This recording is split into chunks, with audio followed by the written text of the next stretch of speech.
Vijayawada MP Telugu Desam పార్టీకి సంబంధించి senior నాయకుడైనటువంటి Kesineni Nani ఇప్పటికే ఆ తెలుగుదేశం పార్టీని వీడనున్నట్లు నిర్ధారణ చేసినటువంటి నేపథ్యంలోనే విజయవాడలోనే ఉండేటువంటి ఆయన ఎంపీ కార్యాలయంపై గోడలపై ఉండేటువంటి అన్ని బ్యానర్స్ను అంటే తెలుగుదేశం పార్టీకి సంబంధించినటువంటి ఫొటోస్ కావచ్చు, ఆ పార్టీ అధినేత చంద్రబాబుకు సంబంధించినటువంటి బ్యానర్స్ ఫొటోస్ అన్నిటిని కూడా రిమూవ్ చేసేటువంటి కార్యక్రమము ఇక్కడ జరుగుతుంది. ప్రస్తుతం నేను విజయవాడలో ఉండేటువంటి కేశినేని నాని ఎంపీ కార్యాలయం వద్ద ఉన్నాను. ఇప్పటికే పార్టీ కార్యాలయం లోపల చంద్రబాబు నాయుడు యొక్క చిత్రపటాలను కూడా తొలగించినటువంటి పరిస్థితి అయితే ఉంది. ప్రస్తుతము ఏదైతే పార్టీకి కుడివైపున అంటే రోడ్ సైడ్కి ఉండేటువంటి వాల్ పైన ఇటు చంద్రబాబు, అదేవిధంగా తెలుగుదేశం పార్టీకి సంబంధించినటువంటి ఫ్లాగ్ని మోస్తున్నటువంటి కేశినేని నాని బ్యానర్ ఒకటి, అదేవిధంగా మరికొంతమంది టీడీపీ నాయకులు, అదేవిధంగా కేశినేని నాని ఏదైతే ప్రచారంలో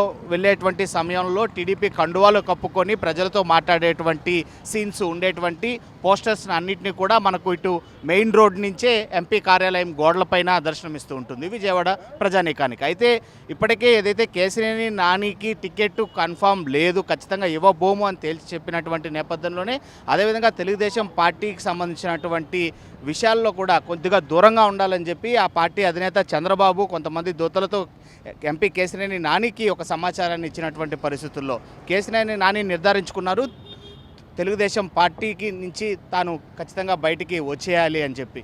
ఈ నేపథ్యంలోనే ఆయన ఎంపీగా కూడా రాజీనామా సమర్పిస్తాను, ఎంపీ రాజీనామా సమర్పించిన తరువాత దాన్ని ఆమోదించిన వెంటనే కూడా తెలుగుదేశం పార్టీ సభ్యత్వానికి కూడా రాజీనామా చేస్తానని ఆయన ఇప్పటికే నిర్ధారించినటువంటి పరిస్థితి. టెక్నికల్గా దానికి కొద్దిగా ఆలస్యం అవ్వచ్చు, కానీ ఆలోపు ఖచ్చితంగా తెలుగుదేశం పార్టీని వీడబోయేది మాత్రం కన్ఫామ్ అని చెప్పి ఆయన ఒక మెసేజ్ని అయితే ఒక ప్రకటన అయితే జారీ చేసినటువంటి పరిస్థితి.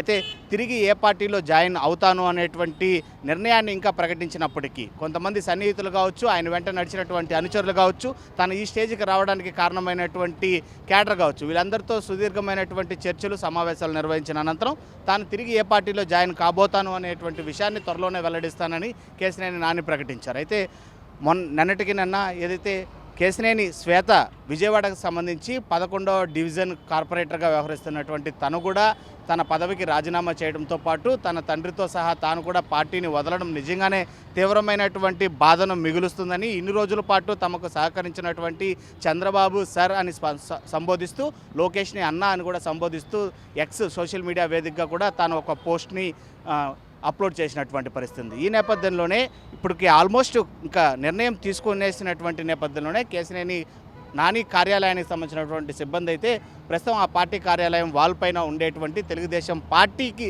సంబంధించినటువంటి బ్యానర్స్ వేటిని కూడా వంచకుండా పూర్తి స్థాయిలో తొలగిస్తున్నటువంటి పనులను ఆర్టీవీ స్క్రీన్ పైన ప్రస్తుతం మీరు చూస్తున్నారు. ఇప్పుడు ప్రస్తుతం ఏదైతే అక్కడ ఎన్టీఆర్ బ్యానర్ ఉందో, గతంలో అంటే ఇంతకు ముందు జస్ట్ ఎన్టీఆర్ యొక్క బ్యానర్ని ప్రజెంట్ ఇప్పుడు ఫిక్స్ చేసినటువంటి బ్యానర్ ఇది. దీని వెనుక అయితే మాత్రం కేశినేని నాని తెలుగుదేశం పార్టీ జెండాని మోస్తూ ముందుకు సాగుతున్నటువంటి ఒక స్టిల్ అయితే అక్కడ బ్యానరు ఇంత సైజు బ్యానర్ అయితే ఉండేది. ఆ స్థానంలో టీడీపీ పార్టీ వ్యవస్థాపక అధ్యక్షుడైనటువంటి దివంగత నేత నందమూరి తారక రామారావు బ్యానర్ని తిరిగి అమర్చినటువంటి పరిస్థితిని ఇక్కడ చూస్తున్నాం. అంటే నందమూరి తారక రామారావుకు సంబంధించి ఎలాంటి విభేదాలు లేవు, ఆయన ఒక ఇన్స్పిరేషన్ రోల్ మోడల్గా నేను భావిస్తాను, ఆయన పైన నాకు ఎటువంటి కోపతాపాలు కానీ లేదా పార్టీకి సంబంధించినటువంటి వ్యవహారాలకు సంబంధించి కాకుండా ఆయన ఒక వ్యక్తిగా గౌరవిస్తాను అని చెప్పకనే చెప్పేటువంటి విషయాన్ని కేశినేని నాని ఇక్కడ విజయవాడ ప్రజానీకానికి తెలియజేసేటువంటి ప్రయత్నం చేస్తున్నాడు అనేటువంటి ఒక ప్రశ్న ఇక్కడ ఉత్పన్నమవుతున్నటువంటి పరిస్థితి. అయితే కేశినేని నాని ఇప్పటికే తెలుగుదేశం పార్టీ వీడాడు కనుక ప్రస్తుతం అధికారంలో ఉన్నటువంటి వైఎస్ఆర్సీపీ వైపు చూస్తారా అనేటువంటి ఒక ప్రశ్న కూడా ఉత్పన్నమవుతుంది. ఈ నేపథ్యంలోనే వైఎస్ఆర్సీపీకి సంబంధించినటువంటి ముఖ్య నేతలు ఆయనతో టచ్లో ఉన్నట్లుగా కూడా మనకు తెలుస్తుంది. అయితే వాళ్ళు ఎంత టచ్లో ఉన్నప్పటికీ తన నిర్ణయాన్ని కొద్దిగా గ్యాప్ తీసుకొని ప్రకటిస్తాను అని చెప్పినటువంటి పరిస్థితుల్లో విజయవాడ ఎంపీ స్థానానికి అధికార వైసీపీ ఏదైతే ఇప్పటికే ఎంపీ అభ్యర్థిని నిర్ణయించాలని ఒక సమావేశాన్ని పెట్టుకోవాలని ఆలోచన చేసి దాన్ని పోస్ట్పోన్ చేసి, అంటే కేశినేని నాని వైసీపీలోకి వచ్చేటువంటి ప్రయత్నాలు చేస్తున్నటువంటి నేపథ్యంలోనే కేశినేని నాని కోసమే అధికార వైసీపీ పార్టీ ఆ ఎంపీ స్థానాన్ని ఇంకా ఎక్కడ ఫిల్ చేయకుండా ఉంచిందనేటువంటి ఒక టాక్ కూడా ఇప్పుడు నడుస్తున్నటువంటి పరిస్థితి.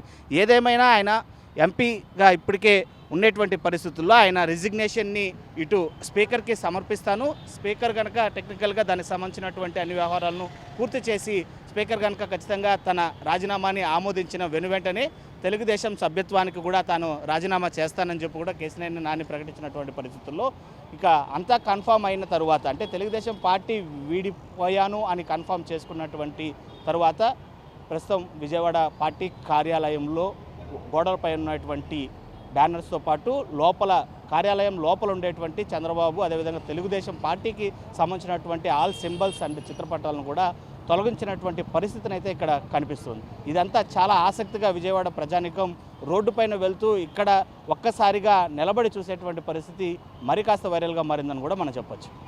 వీడియో జర్నలిస్ట్ ఫనీతో Lokesh reporting for RTV Vijayawada. మరిన్ని వీడియోస్ కోసం ఛానల్ ని సబ్స్క్రైబ్ చేయండి, లేటెస్ట్ అప్డేట్స్ కోసం వాట్సాప్ ఛానల్ ని ఫాలో చేయండి అండ్ లింక్ డిస్క్రిప్షన్ లో ఉంది.